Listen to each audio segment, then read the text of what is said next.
In the ongoing saga of indie MMORPGs, we've seen quite a lot of them release in the past few years. Some are still chugging along, establishing die-hard fans, while others, let's just say they died gracefully.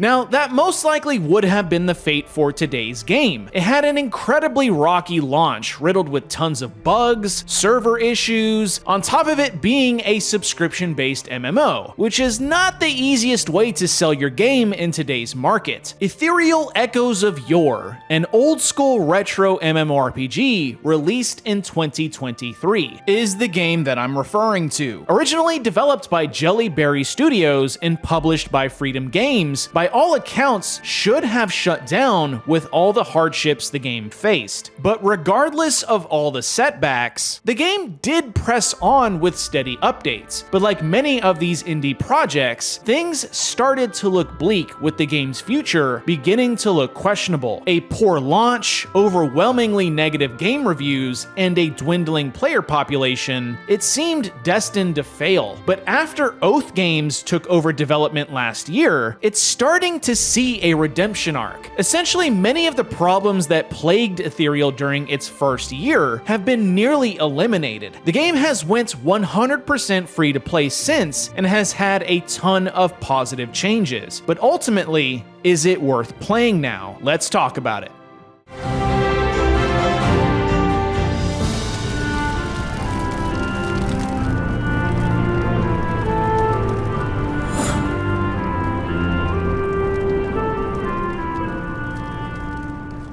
Ethereal Echoes of Yore at its heart is a retro-style MMO that harkens back to a lot of classic design choices from the olden days of MMOs. One of the key designs being its open-ended approach to the game's world and story, which starts with character creation. Character creation in Ethereal starts with the choice of your character's class, with the game having quite a lot of different choices to choose from. 23 in fact at the time of this video, with each class being broken up into 6 different archetypes. The archetypes being fighters, protectors, archers, rogues, arcanists, and mystics. The archetypes primarily organize each class into roles like melee DPS, range DPS, magic DPS, tanks, healers, or support. All the classes include Brawler, Berserker, Spellblade, Crusader, Warden, Paladin, Guardian, Earthguard, Dragon Knight, Demon Knight, Hunter, Ranger, Duskbow, Assassin, Shadowblade, Elementalist, Shadowcaster, Infuser, Illusionist, Enchanter, Priest, Druid, and Cultist. Once you've chosen a class, you can then customize how your character looks. The character creator is admittedly very limited, only having choices of your gender, hair, and various colors. Surprisingly, this game does have various account options like Hardcore, Iron Man, or Hardcore Iron Man. When you are done choosing your looks and what type of character you are creating,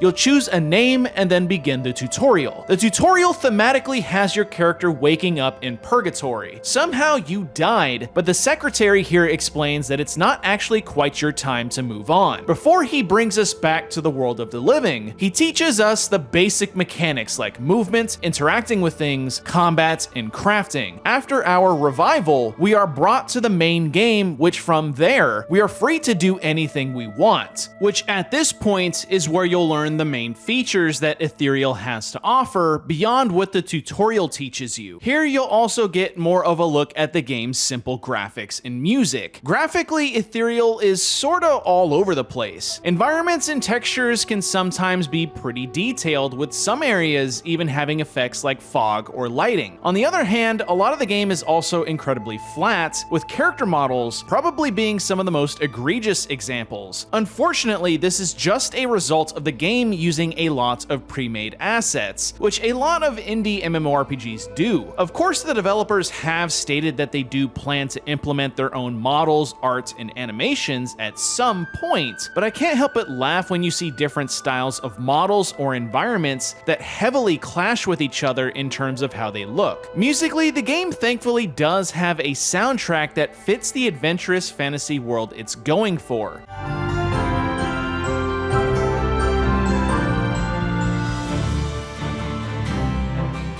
I can't say it's the best soundtrack around, but it gets the job done.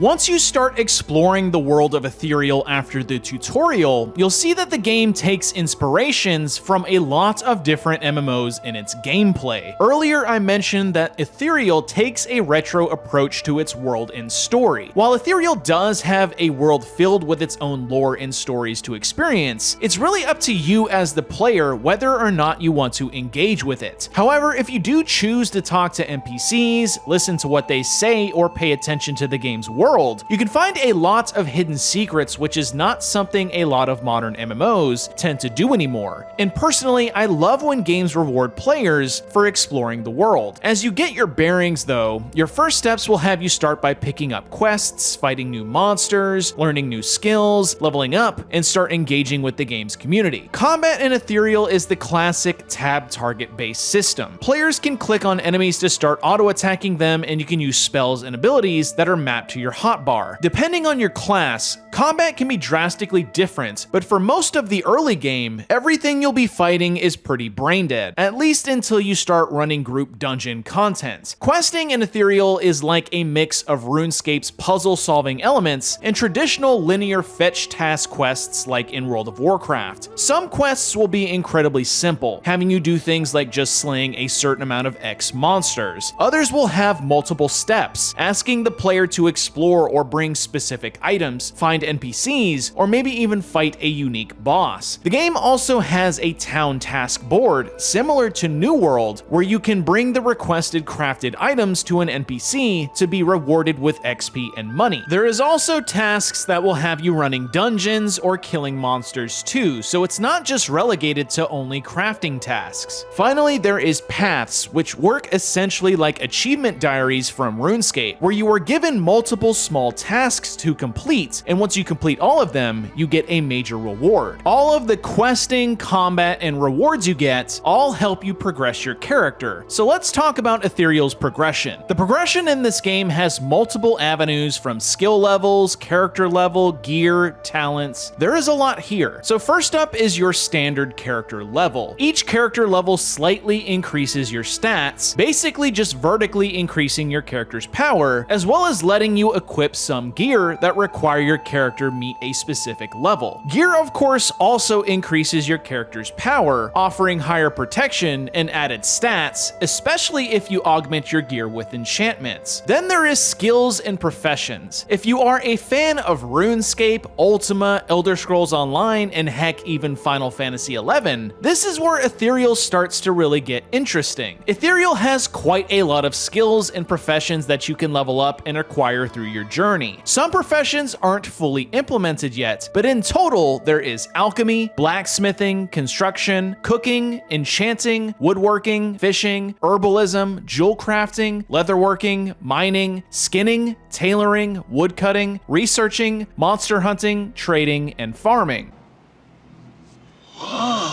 As you can imagine, just like RuneScape, the higher level you are in those skills unlocks more crafting recipes, better gathering yields, better tools, and more. Then there is your combat skills that sort of work like Elder Scrolls and Ultima games, where you have skills like melee, heavy armor, light armor, medium armor, ranged, magic. The higher those levels are, the better equipment you can wear, or the better you damage with weapons of that type. Then there is disciplines. Ethyrial's disciplines is essentially your character's class level. Yeah, each class has a specific discipline that relates to it. The higher level your discipline is, the more spells you have access to, and the more effective those skills and spells are in terms of damage and strength. Now, the best part of disciplines or classes in Ethyrial is that you can unlock all 23 classes in the game under one character. Classes are essentially equipped using a specific relic item, and once you get access to a certain point in the game, you can earn the other classes through a currency you can grind for, effectively allowing you to unlock all the classes in the game, similar to other MMOs like Final Fantasy XI or 14. I absolutely love this system, and I wish more MMOs did this rather than having having us creating a ton of alternate characters. Progression in general has a lot of different things going on. You are constantly working on your various levels, continuously making progression. You even have total levels that are separated by crafting, combat, and disciplines, with a ranking leaderboard that is unfortunately relegated to the Ethyrial Discord. But hey, at least there is a competitive leaderboard ranking. One feature that is quite nice that relates to the researching skill into your overall character's progression is the monster index. Essentially, monsters you defeat can be researched a number of times to add information to their entry in the monster index. And the more times you research a monster, the more information that is unlocked, like its current HP, weaknesses, and resistances. This feature even keeps track of the drops you acquire from each monster and notates drop percentages based on how many times you've killed it, like a built-in loot tracker. This system reminds me of the MapleStory's monster book that was featured in its early days. Lastly, in terms of progression, is talents, which are small permanent perks you can earn for your character by completing various content in the game, with some of them being hidden. To give an example, there is a water fountain in the middle of one of the first cities you go to. Normally, you'd have no reason to interact with this object, but you can toss a coin into it to receive a talent. Another one is this book on top of this mountain here. You'd normally have no reason to investigate this book here, but if you do, bam, another talent. I like this approach to game design as it encourages players to be aware of their surroundings, because unless you are following a guide, you never know when you'll come across something that may reward that curiosity. Sadly, the game doesn't have a ton of things like this, so there is a limit to its secret content, but as you could imagine, the developers do plan to add more of this as they flesh out their world. In terms of other content, there is endgame dungeons in PvE, PvP, and community features to engage in. Endgame PvE content consists of group-based dungeons, as well as world bosses that groups of players can tackle together. The dungeons have to be entered versus queued up for like old school World of Warcraft, and there is a variety of them available, ranging in different difficulties. PvP content is unfortunately a bit slim. There is apparently an arena you can queue for to duel players in, but right now it doesn't look to be working. My disappointment is immeasurable. There is also an open world area that is PvP dedicated, but most players don't bother with this content because, well, there isn't much incentive to do so right now. Dedicated PvP like Battlegrounds would do wonders for a game like this, especially if they rewarded things like talents or mounts. But with the amount of classes the game has, I understand that it will probably be a nightmare to balance unless they do dedicated stat balancing within the PvP arena. With social features, Ethyrial has a guild system implemented. Players within a guild can level the guild up by playing content, but unfortunately the levels don't do anything yet. The game has other standard social features like a friends list, global chat, mail system, but sadly no auction house in the game yet, but player trading does exist. There is also plans of player-owned housing in the game, but that feature is also not implemented quite yet. Which brings me right back to the same point I have to make in a lot of these indie MMORPGs that I cover. The game has potential, but once again, it's really all dependent on if it can ever reach that potential. Luckily, unlike other indie MMOs though, Ethyrial is completely free while it's in this development phase. No upfront purchase cost, no cash shop, no subscription, everything is free. At least until the developers are confident enough in the game to re-implement a subscription or cash shop, which if you take a step back at everything Ethyrial has to offer, it does have quite a bit of content for players to experience. Of course, it's still not quite as content rich as other big budget MMOs out there on the market, but it does at least have a foundation worth checking out, especially since it's free. Let's wrap up things on Ethyrial Echoes of Yore. Ethyrial Echoes of Yore tries to appeal to fans of various MMORPGs within the market. It takes ideas from several different MMOs like RuneScape, World of Warcraft, or Ultima and puts its own spin on it. So if you are a fan of its inspirations, there might be something here in Ethyrial that will appeal to you. The game has quite a lot of different choices on how you approach combat, with 23 different class choices, tons of gear options, and ways to augment your stats stats, there is a lot of customization options. The game is completely free to play and free of microtransactions, at least for now. The developers have made a promise that the game will stay free to play until the game is in a state that they feel is actually worth charging money for. Lastly, the developers are incredibly responsive to feedback and suggestions from the community, and luckily, the community itself is fairly helpful to new players. The fact that the developers of this game have stuck with it, even after its various missteps throughout the years, is something that I have to give props for, and it seems that it's finally starting to turn the game's more recent views in a more positive direction. Sadly, as much as the game has improved over its years, it does still suffer from early access jank. Expect lots of glitches, odd graphical issues, and features not being fully implemented. On top of the game not feeling 100% polished, it definitely doesn't look it either. Many of the game's graphics, icons, and environments are that generic asset store pack you've seen dozens of times now if you are in the indie MMORPG space, which sometimes just outright clashes with each other in how they look. I can give the developers a little bit of slack here because a lot of other indie MMOs do this, but I am getting sick of seeing these same store-bought assets over and over again in all of these indie MMOs. I find it hard to believe that a lot of these developers cannot be bothered to even make one or two unique things in terms of art, models, or animations. Come on, man. Lastly, the game isn't popular by any stretch of the imagination. During peak hours, the game roughly only gets about 30 to 40 players online at one time. The game desperately needs some advertisement once it gets to a more stable and content-rich state. But just keep in mind that if you do jump in, don't expect a massive population right now.